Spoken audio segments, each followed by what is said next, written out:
5 जुलैला वरळीच्या डोम येथे जो मराठी माणसाच्या एकजुटीचा जो विजय झालेला आहे, त्या विजयाचा जल्लोष, तो विजय साजरा करण्याचा निर्धार माननीय पक्षप्रमुख माननीय उद्धवजी ठाकरे तसेच मनसेचे प्रमुख माननीय राजसाहेब ठाकरे या दोघांच्या माध्यमातून 5 जुलैला वरळी येथे करायचा ठरलेला आहे।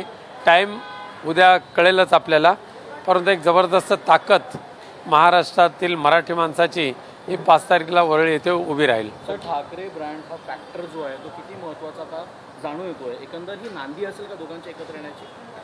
खरं म्हणजे महाराष्ट्राच्या अस्मितेशी लढण्याचं दुष्कर्म या सध्याच्या राज्यकर्त्यांनी जे केलेलं आहे त्याची झळ समस्त मराठी आणि महाराष्ट्रातल्या जनतेला भासतच होती।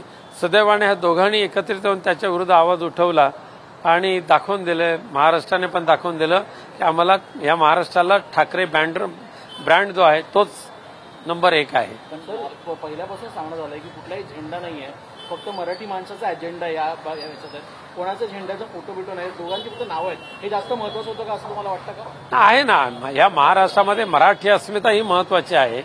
त्यासाठी झेंडा आणि पक्ष जयघोष करण्यापेक्षा मराठीचा जय जयकार करणं आणि मराठी अस्मिता जागृत करणं हे महत्त्वाचे आहे। सर, पण आपण जर बघितलं, उद्धव ठाकरेंनी देखील म्हणाले की महाराष्ट्राच्या जे मनामध्ये तेच होईल, तसंच राज ठाकरेंनी देखील म्हणाल की 5 तारीखला जो तुमचा प्रश्न आहे तो त्या ठिकाणी करणं, म्हणजे युती होऊ शकते का अशी? आपण सर्वजण 5 तारखेला असणारच आहे। आपल्या साक्षीने भविष्यातला महाराष्ट्र दिसून येईल। धन्यवाद।